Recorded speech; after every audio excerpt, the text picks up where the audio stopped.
Perkenalkan, nama saya Alessandro Restakale dengan NIM 2003-02-0062, kelas C, semester 1, jurusan Ilmu Administrasi Bisnis, Fakultas Ilmu Sosial dan Ilmu Politik, Universitas Nusa Cendana.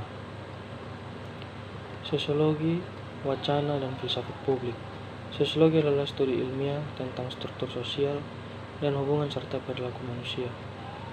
Mengacu pada proses pembangunan teori yang diuji dan kemudian ditolak, dimodifikasi, atau dipertahankan sampai dikembangkan lebih komprehensif. Sosiolog menguji teori-teori ini terhadap kasus-kasus empiris untuk menentukan apakah dan sejauh mana mereka masuk akal dan dapat diterapkan.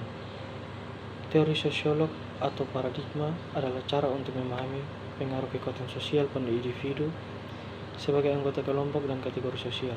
Apa itu ideologi? Berger mengemukakan ideologi adalah salah satu konsep sentral dalam teori sosiologis. Ideologi dicirikan oleh selektivitas sebagai perilaku sosial yang pengalamannya berbeda karena misalnya hubungan keluarga, nilai dan kepercayaan, tingkat pendapat, tempat tinggal dan pekerjaan. Kita cenderung melihat dunia dan masalah sosial dan menafsirkan secara berbeda. Pandangan dan ideologi kelompok dominan mempengaruhi cara kita memahami diri kita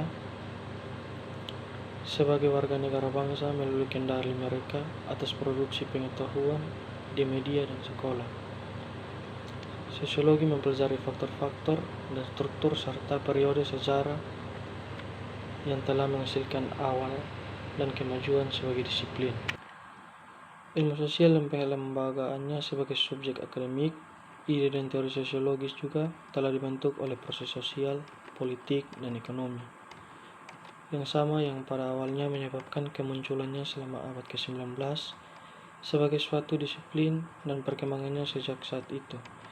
Sosiologi telah dipengaruhi oleh perubahan struktur sosial, ideologi, dan sejarah besar seperti industrialisasi, urbanisasi, revolusi politik, kapitalisme, nasionalisme, kolonialisme, feminisme, dan gerakan gay rights. Gerakan hak sipil dan paksa kolonialisme. Proses dan perubahan ini sangat mempengaruhi. Yang pertama, bagaimana sosiologi mengkonseptualisasikan, berteori, dan menganalisis dunia. Yang kedua, bagaimana aktor sosial berinteraksi dengan dunia. Dan yang ketiga, bagaimana individu dan kelompok memandang diri mereka sendiri di dunia. Secara umum, sosiologi berkaitan dengan profesional dan struktur, khususnya bagaimana orang berinteraksi satu sama lain dalam konteks institusi sosial. Bagaimana individu dipengaruhi oleh struktur sosial dan bagaimana mereka juga mempengaruhi struktur sosial dan mengubah struktur masyarakat. Ide sosiologis tidak tetap, mereka berubah dan perspektif teoritis selalu direvisi berdasarkan data dan ide baru. Pada saat yang sama, ide-ide yang ditolak dan dikritik sekaligus dihidupkan kembali dengan cara baru, dan dalam kondisi sosial ekonomi baru ini disebut pergeseran paradigma. Transnasionalisme, konstruksi dan reproduksi identitas nasional dan etnis dipengaruhi oleh konsekuensi globalisasi. Meningkatnya imigrasi global telah menambah keragaman budaya, ketidaksetaraan ekonomi, dan kekuasaan perbedaan secara nasional dan lokal, menghasilkan pembentukan identitas transnasional. Transnasionalisme adalah wacana menganalisis pergerakan manusia, ide, barang, modal, dan jasa lintas negara bangsa dalam konteks globalisasi. Transnasionalisme adalah perspektif teoritis yang menyelidiki hubungan dan institusi sosiopolitik serta keragaman dan ketidaksetaraan etnis, rasial, kelas, dan gender dari perspektif lokal atau global. Sudut pandang feminis adalah cerminan dari pengalaman seseorang dalam institusi, masyarakat, dan hubungannya dengan orang lain dari latar belakang yang berbeda atau serupa.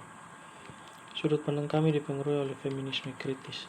Salah satu argumen utama teori ini adalah bahwa perempuan menghadapi penindasan dan ketidaksetaraan, serta eksploitasi berdasarkan faktor-faktor seperti ras, suku, seksualitas, usia, jenis kelamin, dan kemampuan. Karena antirasisme berfokus pada ras, feminisme menekankan analisis berbasis gender yang memungkinkan pendekatan holistik terhadap isu-isu sosial dengan memperhitungkan persimpangan dengan manifestasi kontradiktif faktor-faktor seperti gender, ras, dan etnis. Analisis gender memberikan kemungkinan membuka ruang untuk mengevaluasi secara kritis efek dari pengucilan pengalaman perempuan, pengetahuan, dan bentuk marginalitas lainnya. Secara umum, perspektif berbasis gender membantu untuk yang pertama, fokus pada kegiatan marginal seperti pekerjaan perempuan yang tidak dibayar. Yang kedua, mempertanyakan validitas pengetahuan patriarki atau mempertanyakan pandangan dominan. Dan yang ketiga, merumuskan pertanyaan penelitian baru yang menjelaskan berbagai pengalaman perempuan. Pengetahuan dan teori sosiologi kritis memberi aktor sosial makro dan yang ambil dari berbagai disiplin ilmu. Sosiologi kritis dan intelektual memungkinkan para aktor sosial untuk memiliki pemahaman yang holistik dan komprehensif tentang bagaimana struktur dan hubungan ekonomi sosial, sejarah, dan budaya mempengaruhi mereka dan orang lain. Sosiolog kritis memeriksa dan menganalisis sejumlah bentuk penindasan yang saling terkait dan interaksional, seperti heteroseksisme, mengacu pada perangkat keyakinan dan praktik yang digunakan untuk mengklasifikasikan individu dan kelompok berdasarkan orientasi seksual yang mereka rasakan. Rasisme mengacu pada kepercayaan, gagasan, dan praktik sosial yang menganggap individu dan kelompok memiliki karakteristik yang berbeda dan satu kelompok ras lebih maju dan lebih unggul dari kelompok lain dan sebagai akibatnya berhak atas lebih banyak kekuasaan dan sumber daya. Seksisme mengacu pada sekumpulan konsep kompleks, praktik sosial, gambaran, dan keyakinan yang menganggap laki-laki lebih superior dari perempuan. Kemampuan, suatu bentuk penindasan penting yang merugikan orang-orang dengan ketidakmampuan belajar, emosional, dan fisik, dan memberikan keuntungan dan hak istimewa yang tidak diperoleh kepada mereka yang dianggap sebagai tubuh yang memiliki kemampuan baik. Linguisme mengacu pada ideologi dan struktur yang melegitimasi dan memproduksi pembagian kekuasaan. Ageisme mengacu pada sikap, perilaku, dan struktur kelembagaan. Klasisme atau perlakuan yang tidak setara dan perbedaan dari kelompok dan individu karena latar belakang kelas dan posisi ekonomi mereka dalam masyarakat dan penguatan dari ketidaksetaraan dan perbedaan. Teori aneh dan heteronormativitas. Masalah sosiologi klasik telah diam tentang masalah seksualitas dan khususnya homoseksualitas. Teori queer mempertanyakan kekuatan heteroseksualitas dan merongrong konstruksi heteronormativitas. Teori queer menegaskan bahwa tidak ada identitas tunggal seperti homoseksualitas. Mereka menyarankan bahwa semua identitas itu majemuk dan gabungan identitas itu tidak tetap tetapi tidak stabil dan didasarkan pada pengertian dan karakteristik yang eksklusif, yang artinya adalah gabungan dari beberapa komponen identitas yang saling terkait atau terisolasi. Identitas kita diinformasikan oleh jenis kelamin, seksualitas, usia, ras, etnis, jenis kelamin, pekerjaan, kebangsaan, dan kepercayaan agama kita. Identitas kami dinamis dan berubah. Sosiologi dan wacana. Wacana terdiri dari sekelompok pertanyaan yang memungkinkan aktor sosial untuk mengkonsep sebuah topik atau untuk menggambarkan kelompok sosial dan kaitannya dengan topik dan kelompok sosial lainnya. Melalui wacana inilah Para aktor sosial merumuskan pengetahuan tentang topik dan kelompok sosial. Wacana adalah cara kita berpikir, membayangkan, dan berbicara tentang realitas sosial. Diskursus adalah kerangkaan kerja yang membentuk bagaimana kita membingkai pemikiran kita tentang masalah sosial dan jenis konsep serta bahasa yang kita gunakan untuk membicarakannya. Diskursus adalah nilai norma dan gagasan yang terdapat dalam berbagai teks budaya seperti majalah, populer, hingga jumlah ilmiah yang kami gunakan untuk membangun dan menghubungkan satu rangkaian masalah dan hal-hal sosial satu sama lain.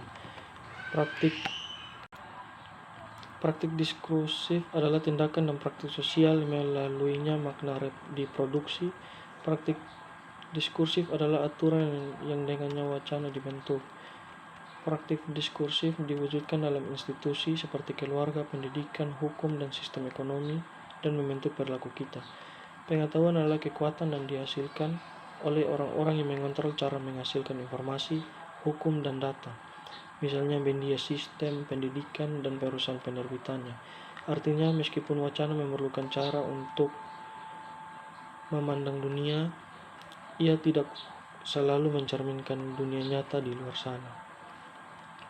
Sebuah wacana memandang manusia berdasarkan satu set asumsi yang menghubungkan perbedaan budaya dan biologis dengan perbedaan kemampuan kecerdasan dan mental, dengan asumsi bahwa satu kelompok lebih unggul kelompok lain.